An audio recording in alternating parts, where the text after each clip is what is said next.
The last time Stillwater was buzzing to this degree over a recruit being on campus is when Talon Shetron flipped his commitment from the Sooners to the Cowboys. And with OU having a more difficult path to the CFP, could this be the moment of capitalization for Mike Gundy and company to lock down the elite in-state talent?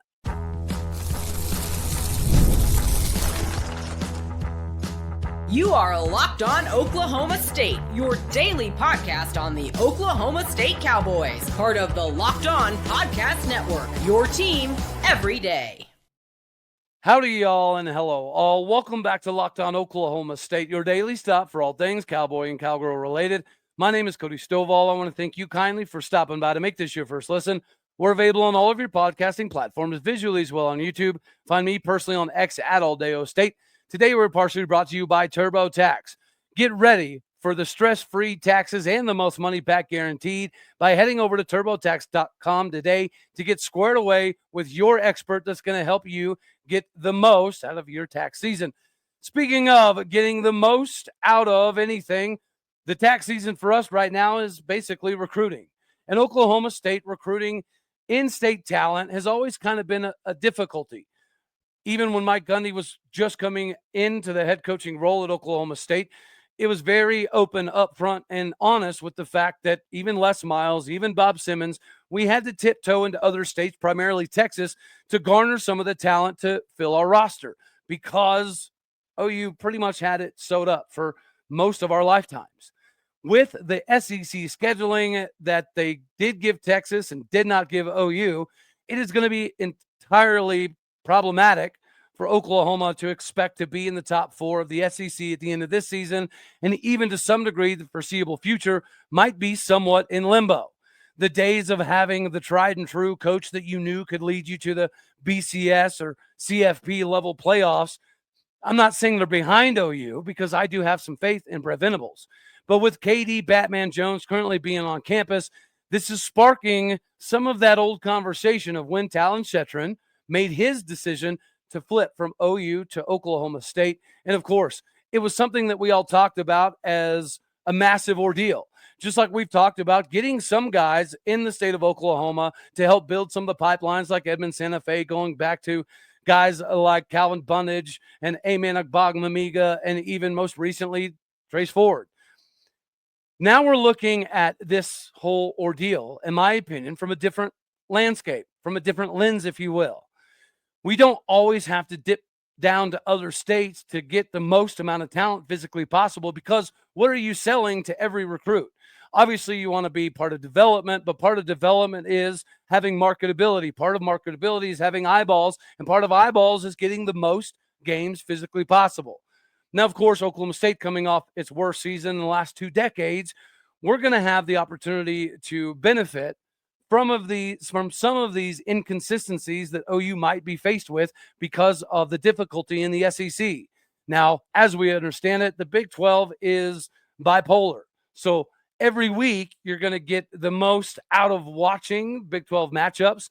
Does that mean we're on the same playing field as the SEC? No, but that's why we're going to accentuate the point here that getting those extra games, the extra eyeballs, and the extra opportunities to get yourself in a position to catapult into the NFL is going to be more plausible now in the Big 12 than it would be if you were going to go to OU. And of course, Oklahoma State is heavily invested in the staff that is going to get us back to where we're supposed to be, which is in Arlington, competing for Big 12 championships and eventually CFP berths. So if you even get to the point that there's going to be 4 guaranteed SEC schools and 4 guaranteed Big 10 schools and 2 guaranteed Big 12, 2 guaranteed ACC, whatever the case is, it is still more likely that if you come to Oklahoma State, you're going to have the opportunity to get in those CFP conversations quicker than if you were to go to OU. And I know KD Jones does have the OU legacy thing, and that obviously is very important, but so is family, and so is being something other than just a number or a name on the board. I'm not saying that he would simply be that at OU, but this clearly means more to us in Stillwater than it does to fans in OU country, because I've already heard that, of course, getting KD Batman Jones is like your Super Bowl, and OSU fans are building this thing up to the umpth degree when he would just be a normal recruit for OU. That might be exactly why this makes the most amount of sense for Mike Gundy to continue to capitalize if we were to able to get the services of Katie Batman Jones, I think it would set us up for a significant amount of success. But outside of him, there are other individuals that we do need to discuss. One of those being Taj Overton, another individual that's been kind of pegged as an OU lean for quite some time. Ole Miss is in the picture, as is Nebraska, Auburn, LSU, Tennessee, Texas, Florida, Miami. The list goes on and on and on. But the 6'3", 275 defensive lineman out of Owasso has a 91 overall rating, number 22 ranked defensive lineman in America, number 1 overall in the state of Oklahoma. This would be a massive get for Oklahoma State, but of course, it's going to take some doing. The only reason this would be a possibility is because of the staff. We're already getting into some living rooms that we weren't typically privy to. We're already recruiting in a different way than we ever have before with Mike Gundy at the helm, which leads me to believe that some of these are possibilities. Just like the possibility of getting Xavier Okuyufulusi. I probably just absolutely destroyed that name. He's from a Rejoice Christian, 6'5", 195-pound athlete, classification of a cornerback or a wide receiver. He's also a rim protector in basketball. He's got 46 receptions this previous year for 901 yards, 9 touchdowns at 19.6 per completion. On defense, he also had 31 tackles, 4 interceptions, and 2 of those he returned back for touchdowns. Edmond Santa Fe has been a pipeline to some degree for Oklahoma State for quite some time. Again, you could go back to the Calvin Bundages or even the Trace Fords and feel that level of connection. Well, we could have that level of connection again with another defensive lineman in Landon Anderson, 6'3", 275 pounds, but he's currently committed to KU. So let's say that KU does land the services of him. We're not out of it completely because we have another battle to win with Jalen Battle. 6'2", 285-pound defensive lineman from Edmond Santa Fe. Currently is number 9 ranked player in the state, number 59 ranked defensive lineman in the country. Nehemiah Cologne from right down the road in Stillwater, Oklahoma, 6'4", 255 pounds. He's currently ranked number 11 in the state according to 247. Of course, he's going to have some other services that have him going elsewhere, including the likes of KU. Would it be devastating for Nehemiah Cologne to get outside of Stillwater? Well, I think that's contingent upon what his desire is, because some dudes want to get out of where they were raised, and I completely understand that. But there's also a lot of benefits to staying close to home, especially if you can go eat whenever you want at your mom and dad's house. You can go do laundry whenever you want at your mom and dad's house right down the road. That has a lot of allure too, but it doesn't always mean we're going to land those individuals. How about sticking with Jinx? If we could get the services of Katie Batman Jones, then perhaps he could help accentuate the fact that we need more guys down low. How about Riley Kester, the 6'3", 290-pound interior offensive lineman from Jinx, Oklahoma? So if he's already blocking, I know words are hard for me, for Katie Batman Jones, could this not mean that it makes equal amount of sense for him to become a Cowboy? On top of that, you'll have Colton Yarbrough. Yeah, he's another individual that's currently committed to Arkansas, number 3 ranked in the state, number 32nd ranked defensive end in the country. Would it be a big deal to get him? Absolutely. But there's also some legacy involvement here as well. And that leads me to Ricklin Holmes II, the 5'11", 215-pound linebacker from Dell City. Currently has to kind of sift through places like Iowa State, Washington State, Oklahoma State before he kind of makes his decision. But, I feel like you have to lock down some of the in-state talent. Well, you also have to do it, especially if it's a legacy, especially if that legacy runs the 100-meter, he runs the 200-meter. He's a state championship semifinalist in wrestling at the 200 pounds. He's a double leg specialist, and that obviously translates on the film. He's really good at cutting off angles. He drives through contact remarkably. He gets skinny through the gaps on blitz packages, but he's also phenomenal at getting his feet worked down to reestablish position in the backfield. Speaking of being in the backfield, as a running back, he runs through contact, kind of like the Jeremy Smiths, the Kai Staleys, the Chris Carsons of the Cowboy world.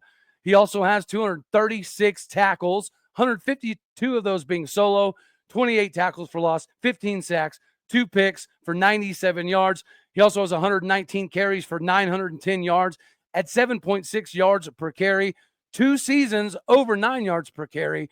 He has over 1,038 total yards, double-digit touchdowns, and this would kind of combine both the legacy and the in-state conversation. And again, I'm not here just bagging on OU. I do feel like they're in a pretty precarious situation. They have some instability right now, not only within the roster, but not everybody is completely sold on Brett Venables and what his future is going to look like. So with the instability, this is kind of an opportunity that we've never really been accustomed to. It's always been a foregone conclusion that most of the top guys would go to OU, and then Oklahoma State would have the ability to get a lot of the three-star individuals that we could build up via body by glass. This is a different landscape. This is a different day and age. OU's in a different position, and honestly, so is Oklahoma State. The ability to get us back where we're supposed to be with 18 years of success under Mike Gundy and 1 year of not having success lends me to believe that the reason we're in on some of these conversations and some of these recruits is because they also see that you can get to the CFP in the Big 12 by coming to Oklahoma State probably quicker than you can play in the CFP by going to OU. It is what it is, but it's up to us and Mike Gundy to take advantage of the situation. Because if we do not take advantage of it, and let's say 4, 5, 6, 7 years down the road, OU is back to being one of the top 5, top 10 teams in the country on a yearly basis, we're going to miss the boat.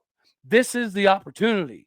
This is the yacht that's floating by for all of this top talent in the state to solidify their place by coming to Oklahoma State, being part of the Cowboy culture where you're not just a name, you're not just a number, you're going to be part of something that could be miraculous. If you bring Oklahoma State to the CFP, you're going to live forever in the halls of awesome sauce in Stillwater, Oklahoma. Speaking of awesome sauce, ladies and gentlemen, it is awesome whenever you have the ability to get the most bang for your buck and the most money back. And that is going to be able to be factored in today with TurboTax. And we all know this part of the season is obviously stressful because of all the taxes, and you don't know what to do, what not to do, what to claim, what not to claim. Well, let the experts at TurboTax do it for you. Taxes is the waiting, the worrying, the wondering game that you really can't find yourself out of unless you have the experts. This is about matching with the TurboTax expert for you so you can do your taxes as soon as today. The expert who's going to give you their undivided attention as they work on your return while you get real-time updates on their progress so you can focus on your day-to-day operations. An expert who's also going to help you find every deduction possible and file every form, every investment, and everything with 100% accuracy. All you will have to do is get the most money back guaranteed without the waiting, without the wondering, without the worrying. This is taxes done right. Make sure that you get a tax expert with TurboTax.com today. This is only available with TurboTax Live Full Service. Real-time updates only in iOS mobile app. See guaranteed details at TurboTax.com/guarantees. Get your expert today on your taxes by going to TurboTax.com.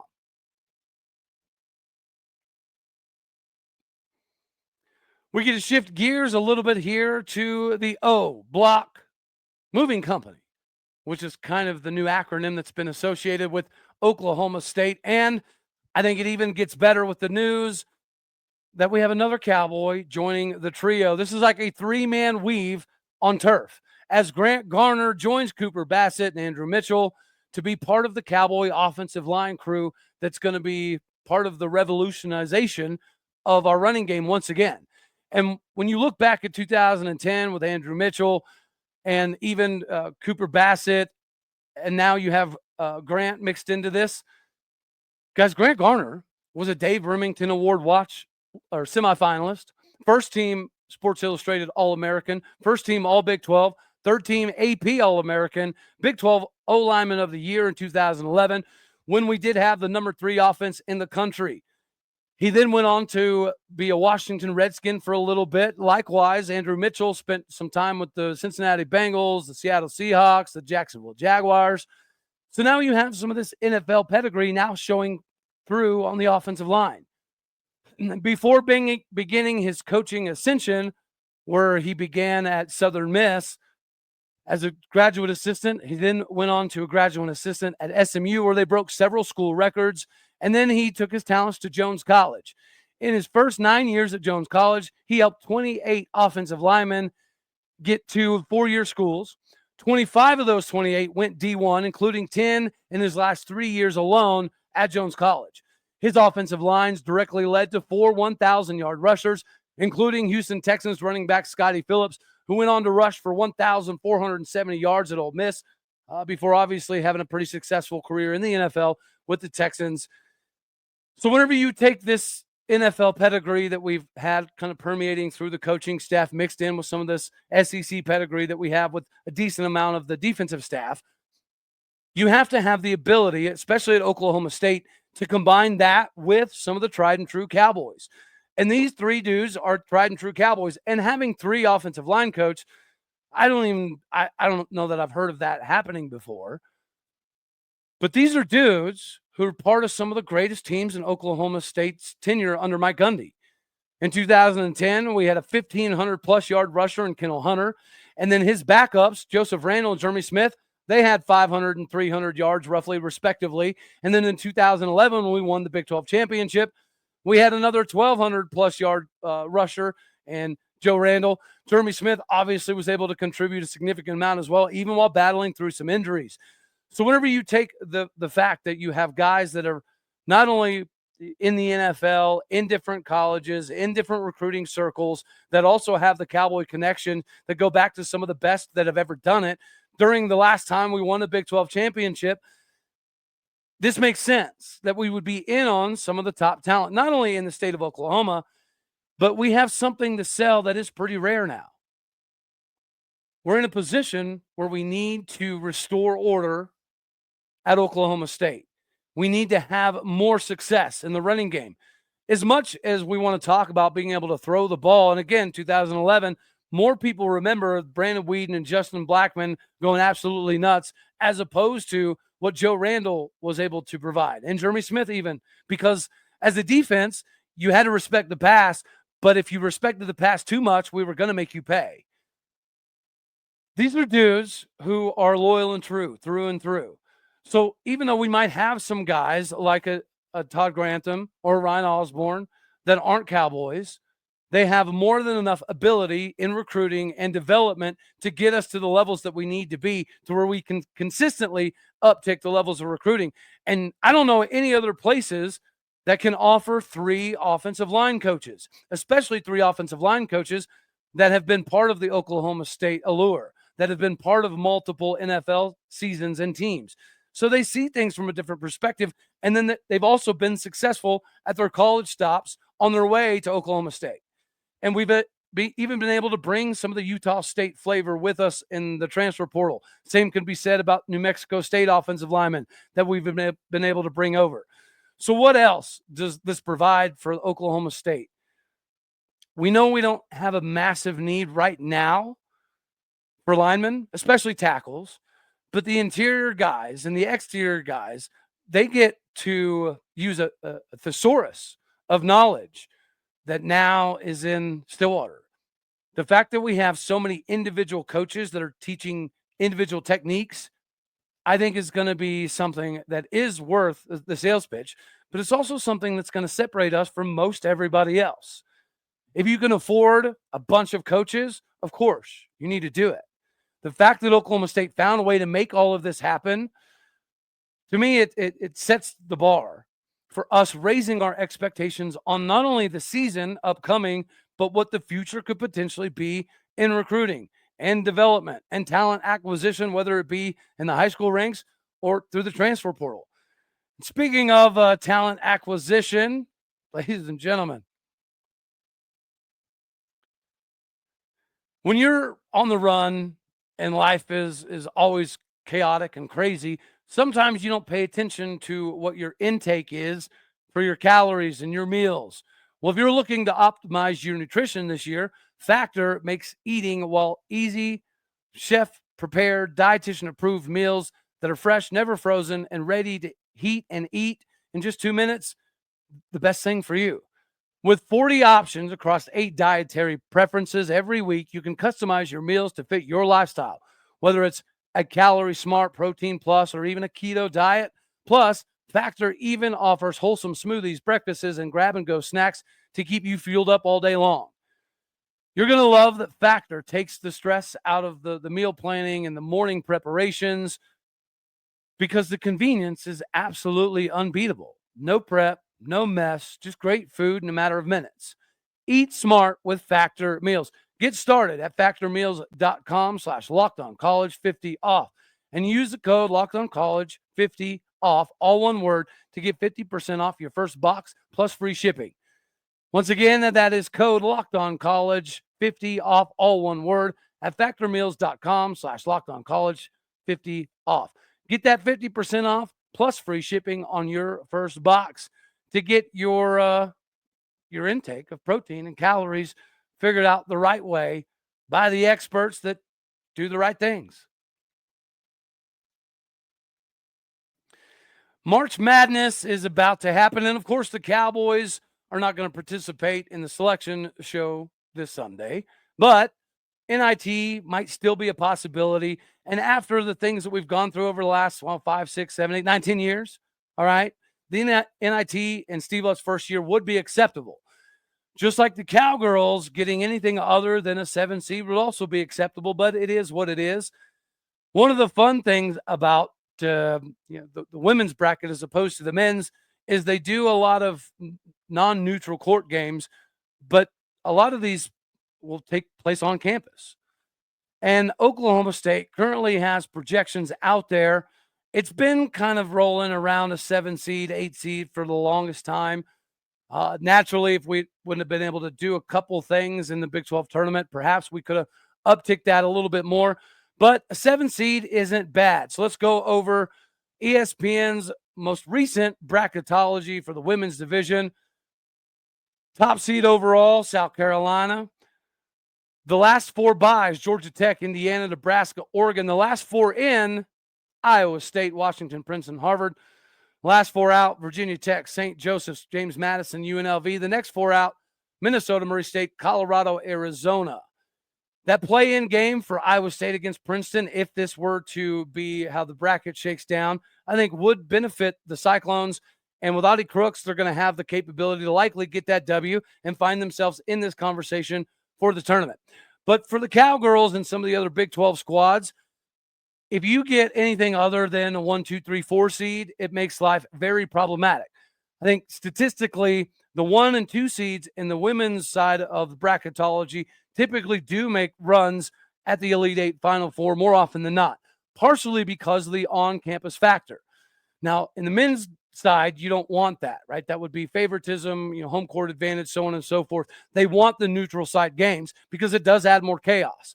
From the women's perspective, from the eyeballs and the ability to make money, it does make sense to have a decent chunk of these on campus.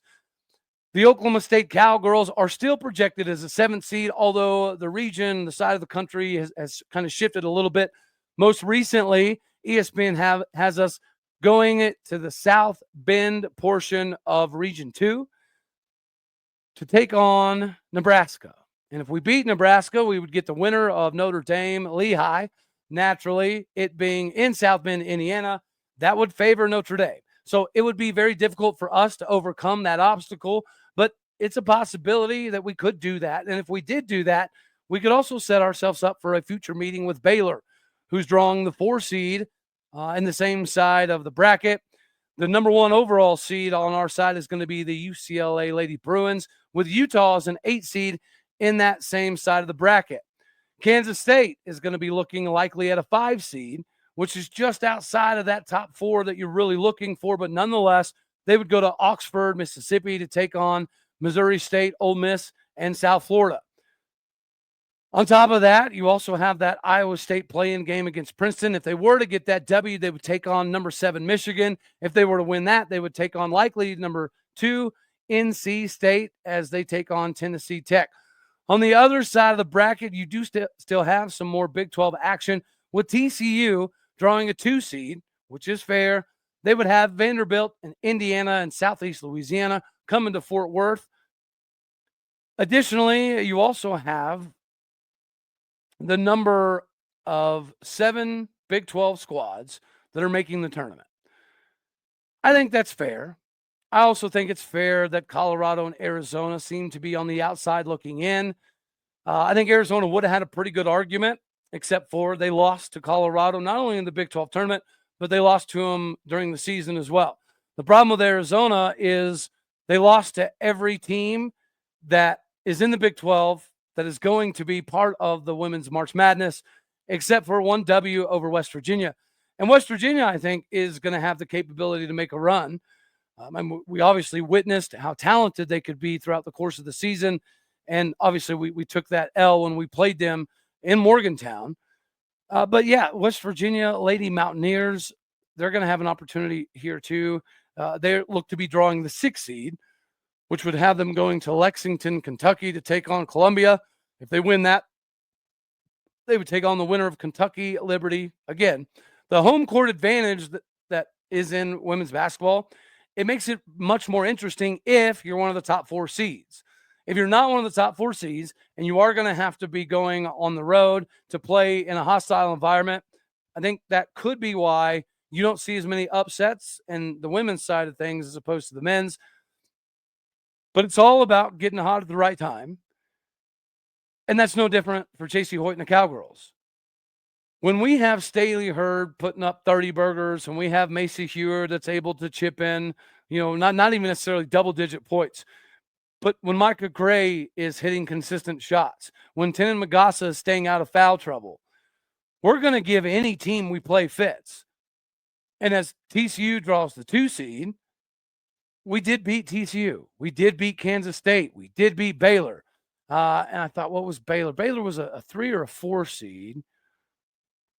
Or the Lady Bears, that's right. They were in the same side of the bracket as us, as a 4 seed. So, yeah, we could potentially end up playing Baylor, just like we could potentially end up playing Utah. It would take Utah taking down some pretty mighty foes for that to happen. But I think 7 for the Big 12 is a pretty good number.